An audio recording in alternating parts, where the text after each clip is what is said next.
all things good. He created, we as human beings were the crown of God's creation, made in His likeness and image. We were meant to be in harmony, fourfold harmony. What are they? Harmony with God. Harmony with nature, yeah. Anybody else? Each other, and harmony with ourselves. The harmony was contingent upon obedience. As we recall, remember we did the experience throwing a pie in my face, saying, what is sin? It's missing the mark. And say, hit the mark then. And because of humans' disobedience, missing the mark, the harmony that God intended became disharmony. So these three are Genesis 1 through 3. That's right there. And as we look at this, these three set up the whole rest of all of these pictures. God says, these human beings, I had such great hope for them. I had such great hope for the whole creation. And what am I going to do? How am I going to get them back into harmony the way I originally designed it? He said, I will set up a man who is obedient to me. Someone who has trust, childlike trust, who is gifted in many different ways, and his family I will work with, his descendants, and they will be my example. They're not going to be perfect, but that's part of being the example. This is Abram. I will bless you so that you will be a blessing. By you, all people of the earth will be blessed. That's the theme. I will have blessed you. You have been blessed, so go be a blessing. Now notice this image. You'll see it here. You'll see it here with the rainbow. You'll see it here.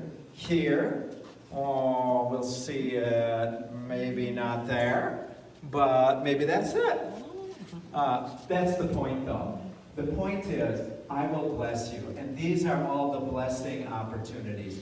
This is an old picture. This is how Abraham used to look. He looked kind of Germanic, didn't he? Or Norwegian or Swedish, but probably like your backgrounds. But God took Abram and said, your descendants, Abraham, Isaac, and Jacob, who later became Israel, said, I will give you a promised land.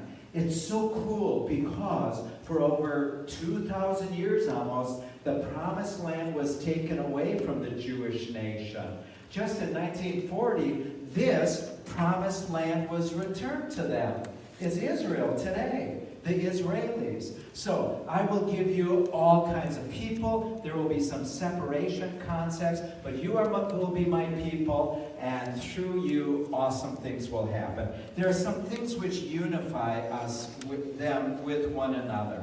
Now remember, most of us here are not Jewish, but God works through us as spiritual Jewish people, and that's how we can tie in with this whole picture. I will bless you so that you will be a blessing. These are unifying experiences. The Ten Commandments kept them together. They studied them. The oppression they experienced when they were in Egypt. The circumcision of the males was unique for their culture. The dreams and images that God gave them, as well as the separation concepts. Now this picture is the center picture in the whole Old Testament. The most important event that occurred in the whole Old Testament is the Exodus. For us as Christians in the New Testament, the most important thing is the death and resurrection of Jesus. That's the key point of the whole New Testament. In the Old Testament, the same thing is right here. The Israelites, they were made slaves in Egypt. They said, Lord, how long are we going to wait? And God raised up Moses, and Moses went to Pharaoh and said, let my people go, let my people go. And finally, after many plagues, etc., Pharaoh let them go. They went through the Red Sea. They were no longer slaves, but now they were free people. They entered the desert, and all kinds of things happened. They were rebellious, they were angry, but they were still reminded, I will bless you so that you will be a blessing. God tried to anchor his people during the infancy stage through miracles. You know, when you first become a Christian, many times you will experience miraculous things. You'll notice them. You'll say, how cool. Look at God was here, worked with me. And then as you get going, you don't feel quite as close to God sometimes. It's in the infancy stage where God shows up and shows his mighty hand. And then sometimes we wonder, where are you now, Lord? And that's part of a different stage of maturity. God gave them laws, memorial experiences, ceremonies, a promised land, a tabernacle, and leadership, different things. And then, because these people were so messed up, he said, I'm going to give you a special ceremony, and this ceremony will unite you and make you one with me. It's called atonement. Just last week, we celebrated Yom Kippur, the Jewish holiday. Yom Kippur is this, the Day of Atonement. Remember, when we presented this, we went into the sanctuary, set the sanctuary up like the temple, and went through all of those experiences. God was basically saying, look at this world is sinful and fallen. People are in need of help. And you, Israel, here you are supposed to point and say, this is God's intention. He's forgiving, he's loving, we're called to be in harmony. But because you are not in harmony, Israel, I'm going to give you this lamb, this ceremony of atonement, and allow you to be at one with me again, so you can keep your eyes off the sin and your problems. How many of us, we come here tonight and you say, oh man, I got problems, and you can't even think about what you're learning. And that's what's going on here. He's saying, you have to keep your eye on the Lamb of God, and I will show you the way, grant you peace and forgiveness, so you can be a blessing to others. So, for 40 years, they're wandering in the wilderness. Where's God now? He said he'd be with us, and we can't even attack and take care of these enemies. So finally, after 40 years, 2 of the original people from the Exodus were left to command. Does anybody know 1 or 2 of these original people who came into the Promised Land, who were leaders? One was? Joshua. He says, choose this day who you will serve. It's for me and my house, we will serve the Lord. Who is the other? Caleb, son of Nun. And they came in. They took Jericho. You recall how we dressed up and we fought the Battle of Jericho. We had a huge tower. We attacked it and knocked it all down. How awesome is that? We took in Zion. We took Ai and somebody else there. Oh yeah, that was Jericho. Then the Southern Coalition, Northern Coalition, and took the Promised Land. It took about 8 years. And finally, Joshua says, listen, choose this day who you will serve. For me and my house, we will serve the Lord. If you don't serve the Lord, then something will happen. And that's what we see again and again. When people walk away from God, there's that sense of emptiness that Tara was sharing with us. And we've all felt it. We've all been there. So after this, taking the Promised Land, man, every generation the people had to learn all over again.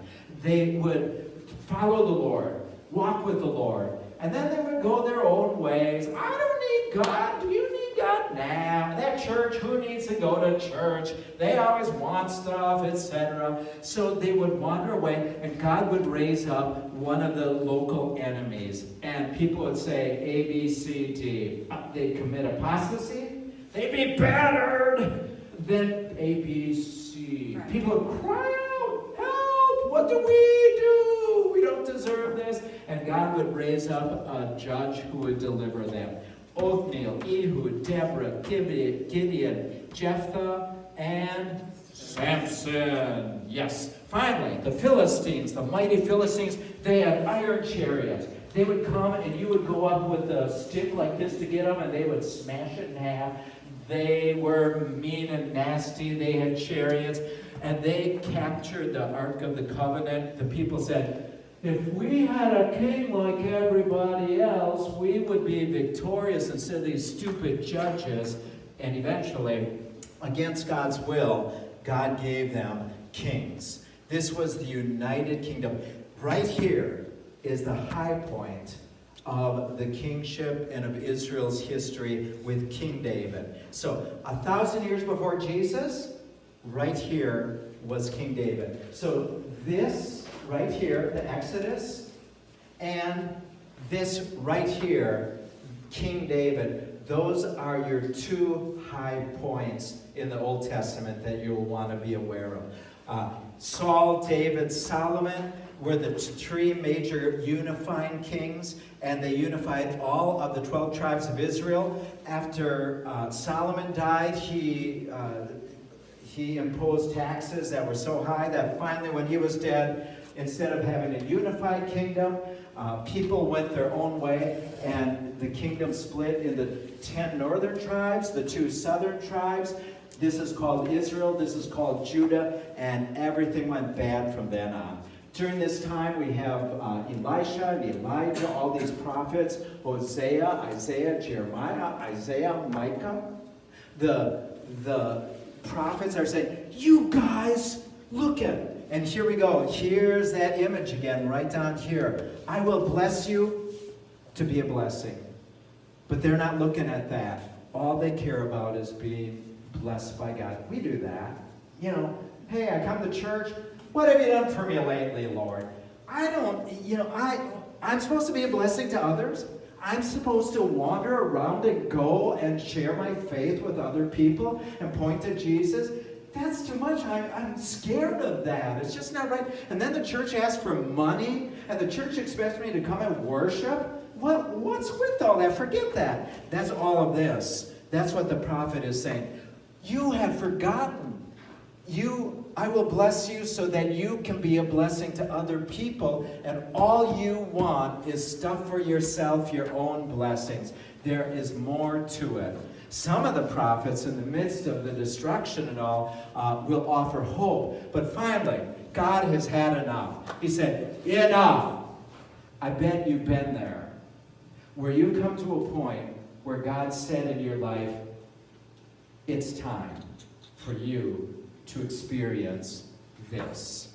And sometimes it takes a disaster, a tragedy in our lives that cause us to turn 180. You're walking away from God, and you have an accident, and you're laying in a hospital bed. There's only one place to look, and that's up.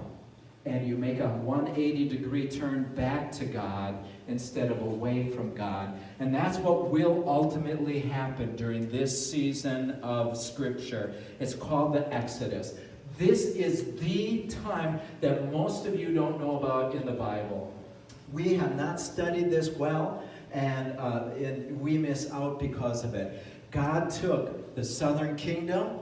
He brought in the Babylonians, destroyed the temple, and then exiled all of these individuals. They were without hope.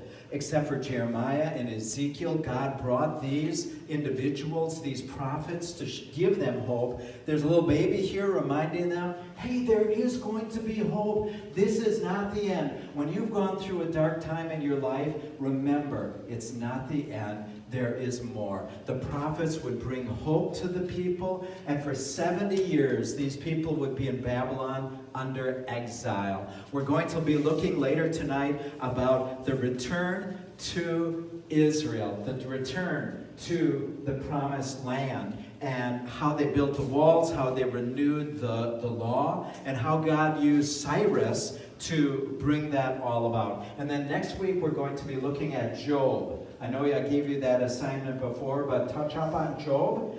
Job was like the guy who experienced more pain and suffering in the world than anybody else, and you will be able to understand that. That will be the last of our pictures.